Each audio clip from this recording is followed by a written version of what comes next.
বিসমিল্লাহির রহমানির রহিম। এনার একটা মা বইয়ে রয়েছে, দেখি কি অবস্থা। আসসালামু আলাইকুম। আপনাদের দিমু, আপনাদের কিছু দিমু। আপনার কেডা কেডা আছে? ছেলে সন্তান কে কে আছে? ছেলে সন্তান কেউ নাই, সব মারা গেছে। অন থাকেন কই?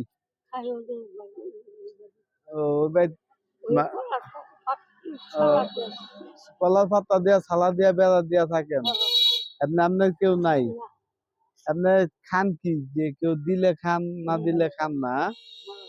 হ্যাঁ, দেখেন ভাইরা, আমাদের চ্যানেলের মাধ্যমে, আপনারা গরিব দুঃখী চ্যানেলের মাধ্যমে দেখতে পারেন যে কত অসহায় মানুষ।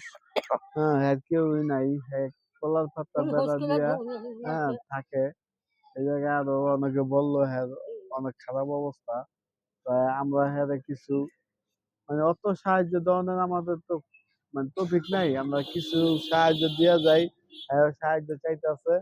হ্যাঁ, ভাই হ্যাঁ কিছু সাহায্য দেন। এই যে এটা দিলাম, আপনি এটা নিয়ে নিয়ে তবে আমি অনুরোধ করব দেশের শিল্পপতি ভাইদের কাছে, ধনাঢ্য ব্যক্তিদের কাছে, যে আমাদের চ্যানেল গরিব দুঃখীর আম্মা চ্যানেলের মাধ্যমে আপনারা এই অসহায় মানুষদেরকে সাহায্য সহযোগিতা করেন, সাহায্যের হাত বাড়িয়ে দেন। প্রবাসী কল্যাণ প্রবাসী ভাইদের প্রতি অনুরোধ, আপনারা এই গরিব দুঃখীদের জন্য আপনারা বেশি বেশি আমাদের চ্যানেলটাকে সাবস্ক্রাইব করেন, যাতে আমরা এইসব গরিবদেরকে খুঁজে খুঁজে বের করে যেভাবে আমাদের চ্যানেলের নাম হলো গরিব দুঃখীর আম্মা, যেভাবে খুঁজে খুঁজে বের করে দিতেছি, আপনারা দিলে আরো আরো অনেক গরিবদেরকে সাহায্য সহযোগিতা করতে পারবো ইনশাল্লাহ। আচ্ছা, ভালো থাকেন।